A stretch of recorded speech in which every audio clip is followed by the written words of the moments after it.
तुम्ही तुमच्या दोन्ही डेप्युटीना बोलून घ्या हा, आणि त्यांच्यासह तुम्ही अर्थमंत्री, देशाचे प्रधानमंत्री यांना भेटून किती मदत आम्हाला तात्काळ देता येईल. सगळ्यात आधी शेतकऱ्यांना दिलासा आणि धीर देणं गरजेचं आहे. उद्धव साहेबांनी सगळ्यांना सांगितलंय की मी तुमच्यासाठी भांडतोय, कोणीही आत्महत्येचा विचार मनात आणू नये, वेडवाकडं करू नये, आपण लढायचं आहे. आता देवेंद्र फडणवीस हे राज्याचे मुख्यमंत्री आहेत, त्यांनी महाराष्ट्रातल्या सगळ्या उद्योगपतींकडून पैसे जमा केले पाहिजे. आता हे सगळे उद्योगपती देवेंद्र फडणवीस किंवा भाजपच्या खिशामध्ये, त्यांनी मुंबई क्रिकेट बोर्ड आणि भारतीय क्रिकेट बोर्ड जे अमित शहांच्या मालकीचं आहे बरं, आणि सगळ्यात जास्त पैसा यांच्याकडे आहे, त्यांनी भारतीय क्रिकेट बोर्डाकडून सुद्धा मराठवाड्याच्या महाराष्ट्राच्या या शेतकऱ्यांसाठी 2000 कोटी रुपये घेतले पाहिजे. ताबडतोब देऊ शकता. आणखी एक बाब निदर्शनास येते की पूरग्रस्त भागाचा दौरा करताना अजित पवारांकडे काही शेतकरी हे कर्जमाफीची जेव्हा मागणी करतात तेव्हा अजित पवार त्यांना छापतात.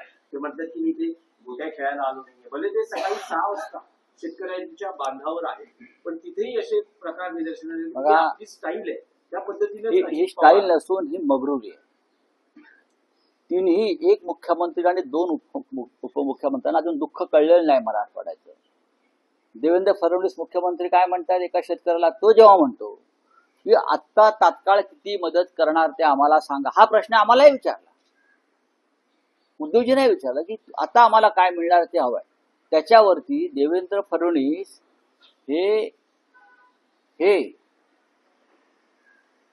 कोणत्या मध्ये, रे गप्प बस रे, राजकारण करू नको, तिथे राजकारण आणू नको. यात कसलं राजकारण आहे? एक शेतकरी ज्याचं सर्व जीवन वाहून गेलंय, त्याचं आयुष्य वाहून गेलंय, तो उपाशी आहे, तो भिकेला लागलाय, तो म्हणतोय आम्हाला आता काय मदत करणार ते सांगा, आणि त्याला तुम्ही म्हणता राजकारण करू नका. तुमच्या डोक्यात सडकं राजकारण आहे म्हणून तुम्हाला हे सुचतं मिस्टर फडणवीस, बरोबर. कोणी म्हणतं पैशाचं सो आणता येणार नाही, कोणी म्हणतो आम्ही 6 वाजता इथे गोट्या खेळायला आलो का. तुम्ही गोट्या खेळण्याच्याच लायकीच्या सगळे हे सरकार. तुम्ही लोकांना मदत करण्यासाठी तुमचा जन्म झालेला नाही. तुम्ही भ्रष्ट शासन करते आहात, आणि तुम्ही तुमची कातडी वाचवायला गेलेला आहात. तुम्हाला शेतकरी वाचवण्याचं काही पडलेलं नाही. आणि जे दुसरे ठाण्यातले जे डेप्युटी सीएम आहेत ते तर स्वतःचे फोटो छापूनच मदत करत सुटले आहेत तिकडे. काय केलं या ठिकाणी या राज्यासाठी? या परिस्थितीत पंजाबचा धडा घ्या. पंजाबमध्ये भगवंत मान ही त्यांची प्रकृती बरी नसताना, केंद्र सरकार मदत द्यायला तयार नसताना सुद्धा पंजाब सरकारनं शेतकऱ्यांसाठी या काळात पूर परिस्थितीमध्ये अत्यंत मजबूतीने मदत केली. 50,000 हेक्टर घरं बांधून देणार आहेत. ज्यांचे संसार वाहून गेले त्यांना संसार उभे करून देणार. तुम्ही आतापर्यंत काय केलंय? तुमचे पंचनामे अद्याप सुरू झाले नाहीये, तुमची प्राथमिक मदत अद्याप पोहोचलेली नाही. काल सन्माननीय उद्धव ठाकरे यांनी जो आक्रोश पाहिला गावागावात, 6 जिल्ह्यामध्ये काल गेले, जवळजवळ 6 जिल्ह्यामध्ये, चिखलात, बांधावर, घरात,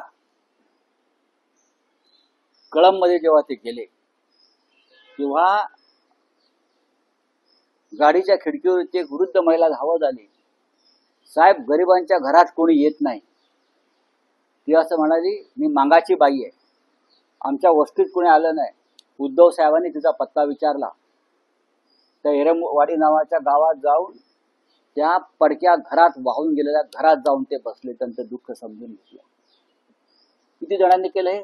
देवेंद्रजींनी केलं, मिंध्याने केलं, अजित पवारांनी केलं. सकाळी 6 वाजता जाऊन काय करताय तुम्ही? तुमच्या गोट्या कुठल्या त्या बघायला पाहिजे, कुठून आणल्या तुम्ही त्या खेळण्याच्या. आणखी एक आहे की काल अमित शहा मुंबईत असताना मुख्यमंत्री आणि उपमुख्यमंत्र्यांनी त्यांना या पूरग्रस्त भागात मदती संदर्भातलं निवेदन दिलं आहे. मुख्यमंत्र्यांना निवेदन द्यावं लागतंय. आम्हाला शेतकरी निवेदन देतं तिथपर्यंत मला माहिती आहे. ठिकठिकाणी आम्हाला शेतकऱ्यांनी निवेदन दिले प्रत्येक गावात. आता देशाच्या गृहमंत्र्यांना, सहकार मंत्र्यांना, क्रिकेटच्या बादशाला सुद्धा निवेदन द्यावं लागत आहे. मुख्यमंत्र्यांना, डेप्युटी सीएमना. ही अत्यंत हास्यास्पद गोष्ट आहे ना. निवेदन देतात, हे राज्यकर्ते आमचे. मराठवाड्यात काय चाललंय, तुम्ही मुंबईत कसले उपद्व्याप कार्यक्रम करताय? अमित शहा यांच्याकडे सहकार खाता आहे ना, त्या सहकार खात्याच्या माध्यमातून ते 2-4-5 हजार कोटी रुपये महाराष्ट्राला देऊ शकतात, 10,000 कोटी देऊ शकतात. अमित शहा हे देशाच्या क्रिकेटचे आजचे सूत्रधार आहे. सगळ्यात जास्त पैसा या धंद्यात आहे. पाकिस्तान बरोबर जवळजवळ 2.25 लाख कोटीचा सट्टा खेळला गेलाय त्या सामन्यात. हे काय अमित शहाना माहित नाही? द्या, सांगा आपल्या चिरंजीवांना, भारतीय क्रिकेट बोर्डाकडून आम्हाला 2-4-5 हजार कोटी रुपये द्या. पैसे जातात कुठे तुमचे? मुंबई क्रिकेट असोसिएशनकडे पैसे आहेत ना, त्या तुम्ही फक्त इथे का आमचं लुटायलाच येत आहे का? जरा शेअर बाजाराची झडती घ्या, द्या ना पैसे. आणि प्रधानमंत्री सहायता योजना PM केअर फंड मधून आमच्या शेतकऱ्यांची कर्जमुक्ती व्हायला पाहिजे, ही आमची मागणी कायम आहे शिवसेना पक्ष प्रमुखांची. हा चला,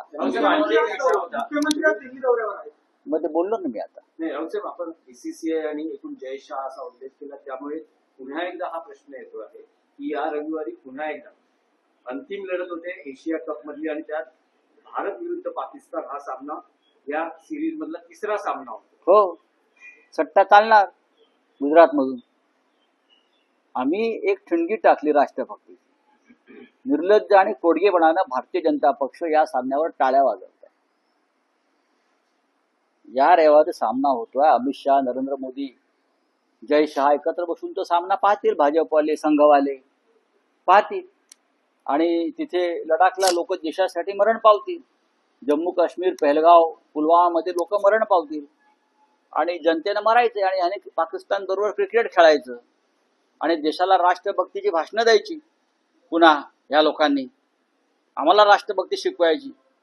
या सगळ्या भाजपवाल्यांनी, नरेंद्र मोदींनी, अमित शहानी, जय शहानी आम्हाला राष्ट्रभक्ती. मोहनराव भागवतांनी. एकाच तरी मायका लाल भाजपमध्ये निर्माण झाला का? की ज्याने सांगितलं पाकिस्तान बरोबर क्रिकेट खेळू नका, गांडू लोकांचे. आम्हाला राष्ट्रभक्ती शिकवतात, आम्हाला हिंदुत्व आम्हाला शिकवतात हे बदमाश. काय एक तरी भाजपवाला आला का जन्माला या काळामध्ये की ज्यांनी सांगावं की थांबवा म्हणून? सैनिकांनी मरायचं, जनतेने मरायचं पाकिस्तानच्या हल्ल्यातून, आणि तुम्ही क्रिकेट खेळणार त्यांच्या बरोबर. लक्षात घ्या, हे ढोंगी देशप्रेमी आहेत. अरे सोनम वांगचुकला देशद्रोही ठरवता ना, तुम्ही खरे देशद्रोही आहात. चला, तर त्या पार्श्वभूमीवर संभाजी वीर असं म्हणतात की गरबा, दांडिया खेळणे नपुंसकपणा. जाऊ द्या, कोणाच्या नादाला लागतं हे सगळे.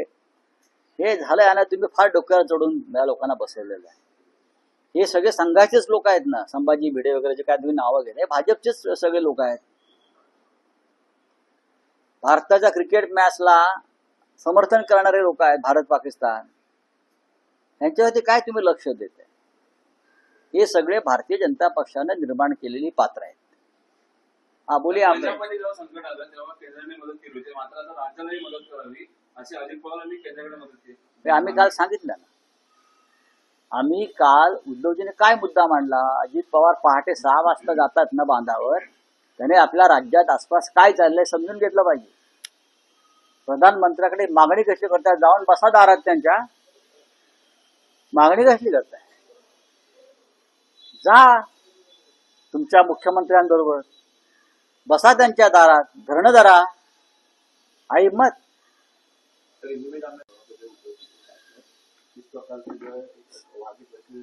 देखिए, मराठवाड़ा रीजन में जिस प्रकार से बाढ़ की स्थिति है ये बहुत गंभीर है. लगभग 36 लाख किसान, उनके घर बार खेती पूरी तरह से खत्म हो गई है, पूरी तरह से कुछ बचा नहीं है. कल उद्धव ठाकरे जी पूरे दिन भर उस इलाके में थे. लोग पानी में है आज भी, कीचड़ में है आज भी. लेकिन मुख्यमंत्री कहाँ है? मुख्यमंत्री 2 घंटे के लिए आए और चले गए. अजित पवार कहाँ है? एकनाथ शिंदे कहाँ है? बड़ी बड़ी बातें करते हैं.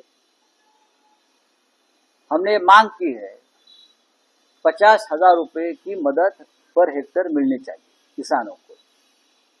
अब जो देवेंद्र फडणवीस ने ऐलान किया है वो 4,000 रुपया भी नहीं मिल रहा उनको। दूसरी मांग है कि पूरी कर्ज मुक्ति होनी चाहिए, कर्ज माफी होनी चाहिए, ऋण मुक्त होना चाहिए किसान। अब उनका पैसा कहाँ है, तो हमने बोला है पीएम केयर फंड में बहुत पैसा पड़ा है और सबसे ज्यादा पैसा तो मुंबई और महाराष्ट्र से गया है। तो पीएम केयर फंड का इस्तेमाल करके महाराष्ट्र के किसानों को आप ऋण मुक्त करो और उनकी मदद करो, यह हमारी मांग है। पंजाब के मुख्यमंत्री ने बहुत बड़ा काम उनके बाढ़ग्रस्त किसानों के लिए किया है, उनका उदाहरण हमने दिया है। अगर पंजाब जैसा राज्य अपने किसानों के लिए ये सब कर सकता है तो महाराष्ट्र जैसा राज्य क्यों नहीं कर सकता है। पीएम केयर फंड किस लिए बनाया, लोगों के लिए बनाया, जो संकट में है उनके लिए बनाया। तो किसान हमारे जो है मराठवाड़ा महाराष्ट्र के जो आज बाढ़ में फंसे हैं, हाँ, कर्ज का बोझ लेकर जी रहे हैं, आत्महत्या कर रहे हैं, तो पीएम केयर फंड का इस्तेमाल करके सबको ऋण मुक्त कर लीजिए। Thank you. सर 11 अक्टूबर को मोर्चा भी रहने वाला है। कबूतर खाण्याच्या वादाचा विषय ताजा आहे। दादर मधला कबूतर खाना बंद केला आहे। या पार्श्वभूमीवर मुंबई महापालिका काही अन्यत्र या कबूतर खाण्याची पर्यायी व्यवस्था पाहते आहे। पूर्वी 3 कबूतर खाण्यासंदर्भात ठिकाणं निश्चित होती, आता बघा, हायकोर्टाची ऑर्डर अशी आहे की लोकवस्तीमध्ये कबूतरखाना असू नये आणि ज्याप्रमाणे दादरचा कबूतरखाना हायकोर्टाने बंद केला, कोर्टाने बंद केला, हाच कायदा अख्ख्या मुंबईमध्ये सर्वत्र लागू होईल। त्यामुळे टागोर नगरला येईल न येईल नंतरचा प्रश्न आहे। पूर्वी सरकारने गव्हर्नमेंटने डिक्लेअर केलं की 3 कबूतरखाने या मुंबईमध्ये होतील, आता काहीतरी म्हणतात 13, 14, 15 होणार आहे। परंतु मला बाकीचं माहिती नाही, परंतु मुंबईमध्ये माझ्या टागोर नगरला जर होत असेल तर त्याला माझा पूर्णपणे विरोध असेल, आमच्या लोकांचा विरोध असेल। जशी आमच्या दादरच्या लोकांना त्या कबूतरखान्यामुळे प्रचंड असे आजार निर्माण होतात तसे आमच्याकडे लोकांना पण होणार। आणि टागोर नगर हा अत्यंत दाट वस्तीचा एरिया आहे, इथे कसं करू शकता टागोर नगरला तुम्ही, आणि कुठे मोकळी जागा आहे, आणि जरी जबरदस्तीने करण्याचा प्रयत्न केला तर आम्ही काही शांत बसणार नाही, आम्ही आमच्या पद्धतीने त्याला विरोध करू। नाही, पण असं म्हटलं जात आहे की लोकवस्तीपासून 500 मीटर अंतरावर हे कबूतरखाने उभे केले। अरे लोकवस्ती आहे आणि 500 मीटर हा हायकोर्टाच्या याच्यामध्ये निर्णय नाही आहे। हायकोर्टाने काय सांगितले, ज्या ज्या ठिकाणी लोकवस्ती असेल त्या ठिकाणी कबूतरखाने होऊ शकत नाही, आणि त्यामुळे माझ्या टागोर नगरला कुठल्याही परिस्थितीमध्ये कबूतरखाना होणार नाही याचा शब्द तुम्हाला देतो। धन्यवाद।